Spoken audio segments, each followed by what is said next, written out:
power lines down on Langford Lane. So Morris, another area that's getting hit or was hit. This is going to be to the north of Birmingham. So we get a lot of these damage reports after these move through, right? Because people go in and once they hop out and can see, we get these reports in. So this tells me that these storms have packed a punch. They have at least done some damage as they've moved along. And as soon as these storms want to cooperate and move along, there's Birmingham, some heavy rain there, and you can see off in the distance Legacy Arena, the interstate. Cars moving pretty slowly, got their hazards on.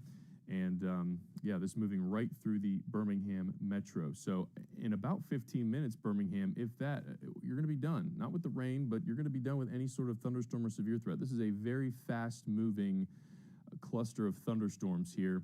And it's once it moves on out, we're going to get a bit of a break. You'll be able to hopefully sleep easy and look for some better weather tomorrow. So you can see by the frequency of the lightning there, not good. We had somebody reportedly struck by lightning earlier. You hate to hear that, but there's been a tremendous amount of lightning with that. So I'll take this second to reset.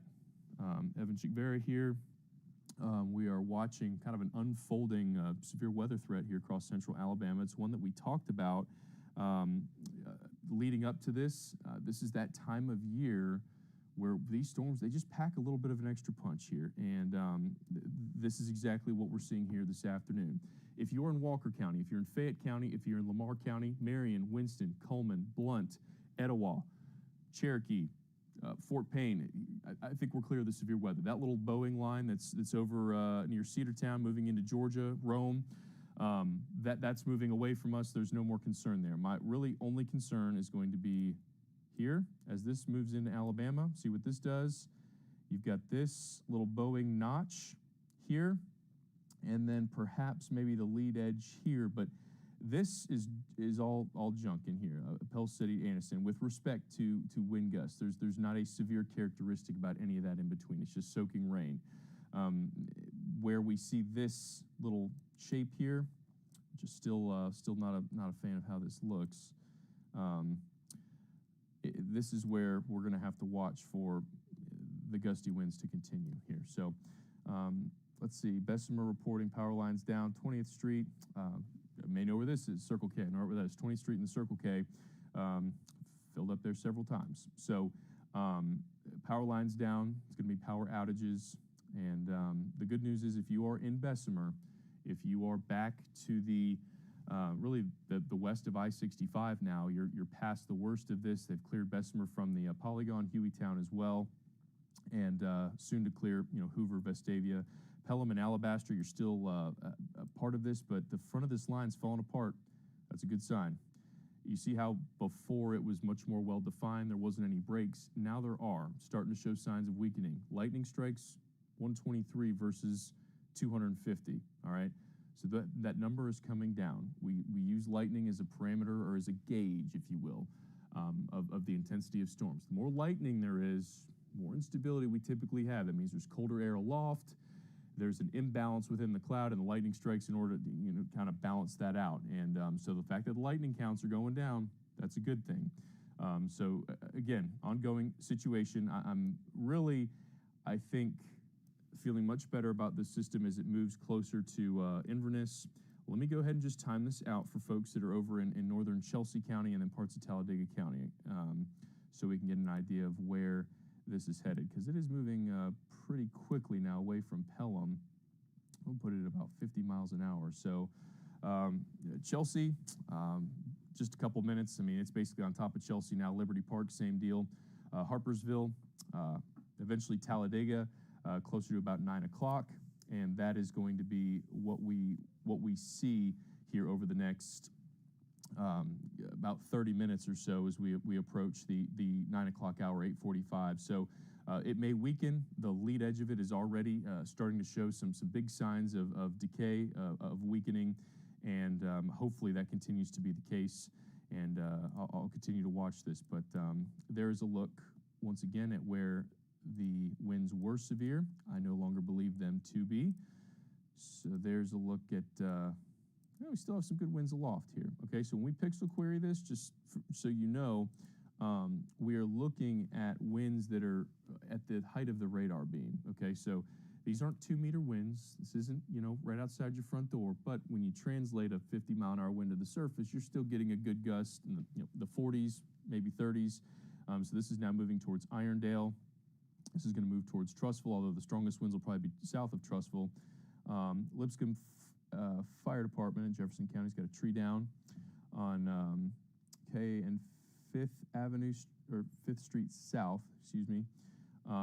But all those areas are in the clear. So I'm going to pivot now my attention over here because I believe into Pickens County now we're getting a good hailstorm, and there was a decent signature here on this particular cell. So again, we'll switch over. This is the Columbus radar, and where you see those very dark spots. Okay, that's not a hole in the radar beam. This is a hail core. Okay, so this is headed towards the Ethelsville area. This could also be some hail. Really, any of this pink in these dark colors, the radar beam's hitting that and saying there's a lot of something here. It's looking for hydrometeors, and it's looking for a signal to send back. And when it bounces back at that color, you know that we got some hail, and we also have some incredibly heavy wind or strong winds and heavy rain. So with this, we'll go to our velocity product here, and appreciate you guys bearing with me this evening. Again, not how I wanted your Monday evening to go, or mine for that matter, but job's to pass along information, so that's what we're doing here. This is the Alabama-Mississippi state line. No tornado warning in place. There is not a tornado signature on this by any stretch of the imagination, so that's good. Winds are not scary with this at all. This is a hail problem. This storm right here is a hail problem that's moving into Pickens County. So an incredible amount of instability here. This is an untapped part of Alabama. We've not had storms move through this part of Pickens County. So it's basically taking any of that leftover instability energy from the afternoon, and it's fueling this thing. It's probably going to collapse at some point, and when it does, there'll probably be some wind gusts with that, maybe a microburst, but this is moving into Pickens County as we speak. Once again, and we'll look at this big picture. Birmingham's in the clear, Hoover's in the clear, Alabaster, you're very close to being in the clear. When we talk about a severe threat with storms, it's really not the entire storm. It's not the entire line. It's going to be right on the lead edge. Now, that's not to say that the lightning's not a problem through and through, but once that lead edge gets passed, and boy, this is just an absolute mess here. It's even tough to define where the line is. So I could circle where there's, this is all clutter up in here.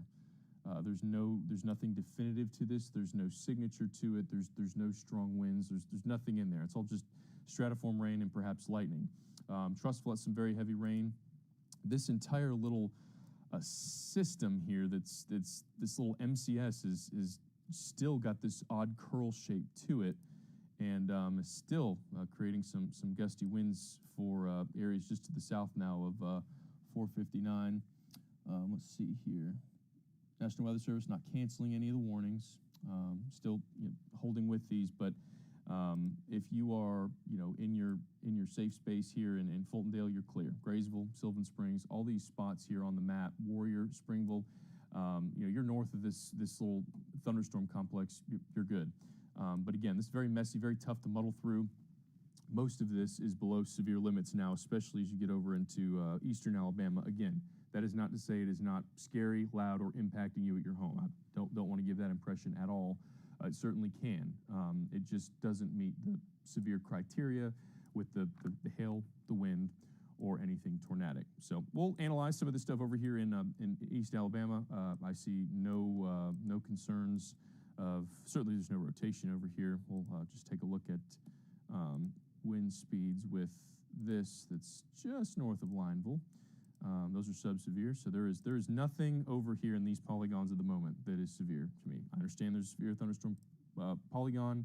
I see nothing severe about what's happening on the eastern side of the state right now.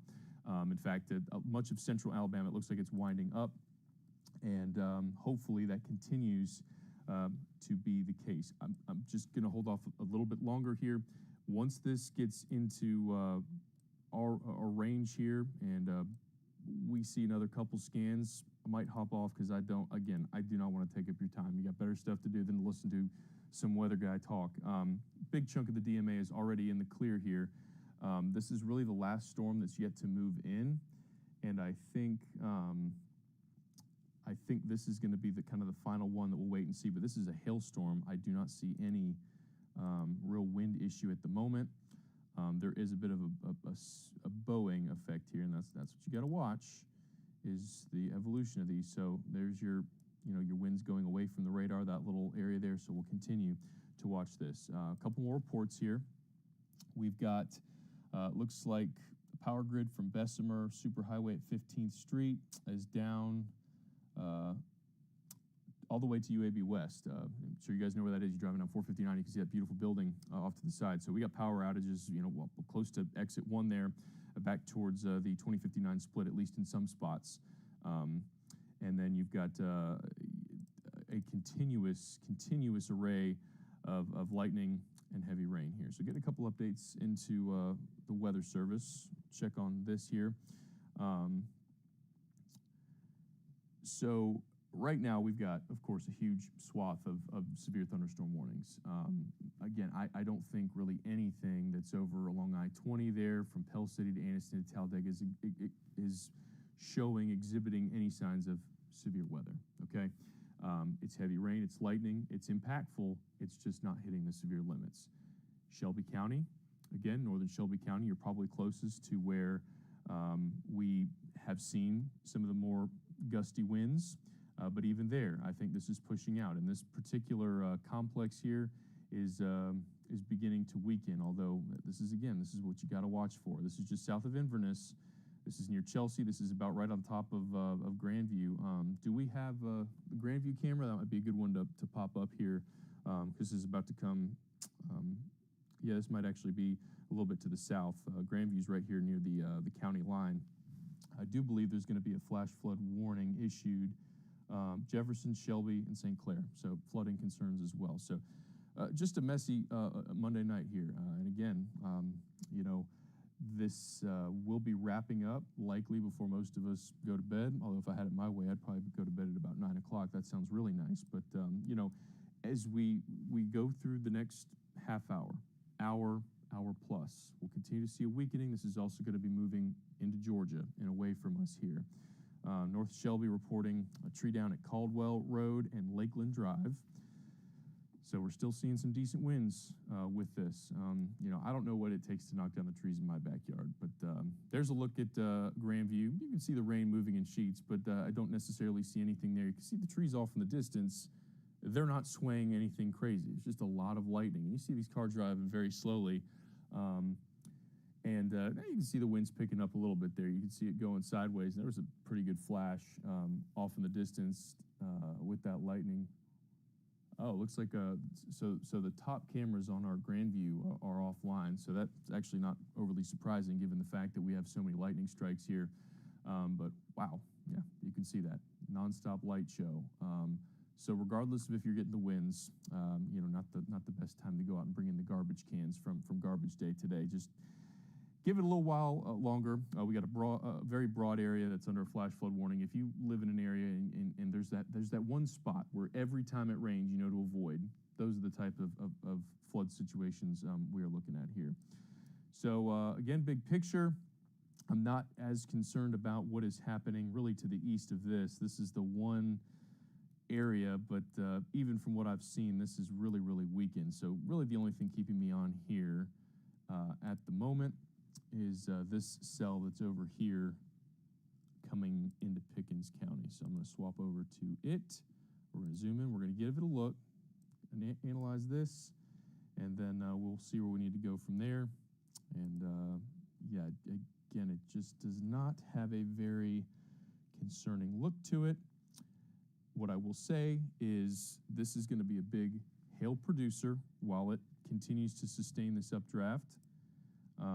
You can absolutely see, look at the lightning strikes. So to give you an idea, there's about 118 strikes in that last frame I showed you that was over a bigger area, 250 in this. That is a direct indicator that there's hail. When those hailstones smack into each other, there's charges given off, and the bigger the difference between charges and the top and the bottom of the cloud, cloud to cloud, cloud to ground, the more lightning strikes there are. The discharge of lightning is trying to get everything back to equilibrium, and some pretty good hail probably coming down in Ethelsville. This is 82, so if you're leaving Reform, you get into a pretty long stretch of 82, and then you get over to the Mississippi state line. That stretch right there is undoubtedly got hail to the size of which I can't tell. I think it's feasible to say quarter, maybe even larger than that. Let's see here. Power outage in Overton, Brook Highland. So this is now we're starting to see the fallout from this. It looks like Valleydale, which is where we are. I did not really hear it. We can hear the wind when it picks up here. It never really did. So that is good. But we're seeing a lot of folks that have power outages. There's transformers blowing. I thought, and Dennis, I don't know if you saw it. It looked like a transformer blowing on 280 there, not lightning. And getting reports now of some lightning and power flashes and potential big outages there near the summit. Okay, so we have power there along 280. I can't tell the lights or not, but obviously Grandview's still powered. It'll stay. But we'll see if there's any other outages, because this is a very, very populated area. I'll go to our power outage map here while we have a second, and we'll take a look at it. And yeah, there you go. Jefferson's really jumped up. So this is the result of it going through a populated area. There's 5,500 outages in Jefferson County. That is the highest in the DMA, compared to 1,000, 1,500 as you get into Cullman and Blount County. Again, not to put that down.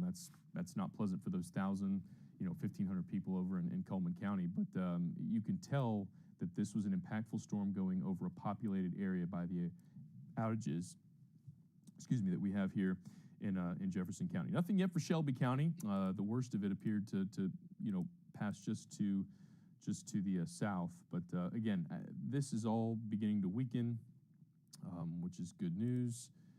And the reports, just a lot of fallen trees. Bessemer, people are getting out to survey this stuff now that it's done. I-59 southbound near the Sheraton. Do we still have the Birmingham camera that you showed earlier, Dennis? It was right there, I think, kind of looking at the Sheraton. It says that there is a overturned vehicle. Could have been from wind, could have been from rain. So, even after these storms pass, the issue now becomes the flood concern. And I'll toggle on the flood alerts for you here just for a second. Where you see the blue, that is a warning. That is the most, so I guess it wasn't pointed at the Sheraton. That's my fault. I get turned around in Birmingham. But look how quiet it is now behind this. Very low clouds moving through, but we're done. Birmingham, you're done. You're good. The flooding is what concerns me, downtown. But again, you've driven down there, you go over Red Mountain, you know exactly what to look for. So we don't necessarily have a concern there. Aerial flood advisories exist back into Walker County. So thanks, Dennis. I thought it was pointed somewhere else. But that is the concern with any sort of flooding, and that'll be diminishing as we go throughout the evening. So I might have us hop off here if this other cell's not going to do anything, because I do not want to waste your time for the sake of wasting your time, not at all. I want to go into this one more time, and we'll see what to make of this one. So this is now looking from the Columbus radar, and we still got a hail core. We still got it right here, just past Ethelsville. Mount Olive. Now we got power lines being reported down in some busy areas. So a couple areas reporting 50-mile-an-hour wind gusts. There's some trees down in St. Clair County that people can't get to. So it's a busy night, folks. And we if you're new to Alabama, we get this in the springtime. It's 80 today, then storming. It's going to be 37 degrees later this week. So you just hold on tight. So that is really the main concern here in our DMA in Alabama, is this hail core moving away from Ethelsville towards Coal Fire and Reform. I don't see anything here that's really concerning as far as winds. This really doesn't have any wind characteristics at all. There's a new warning in place here. for Talladega County. But Chief Meteorologist James Spann is over on the Alabama Weather Network, I believe, streaming on our Facebook page, ABC 3340, continuing this coverage. I think I'm about to wrap this up and let it go back to programming. I don't see an imminent threat right now with anything like I did a little bit ago. Again, not putting down at all what's happening at your house. There's a lot of lightning here and very, very heavy rain. So with that in mind, I'll leave with a look at the radar here. Severe thunderstorm watch remains in place for those counties east of Birmingham and south of I-20 up until about 10 o'clock at night, unless they choose to extend it. And we're looking at, again, these storms as they continue off to the east. We've seen a weakening trend, and we'll watch for that. Again, keep watching us on our Facebook live feed, and we will cut back in if we need to, if any of these storms ramp up. If not, we will see you tonight on the 10 o'clock news. Hope you have a wonderful evening. And again, thank you for letting me in and messing up your evening. Y'all be safe.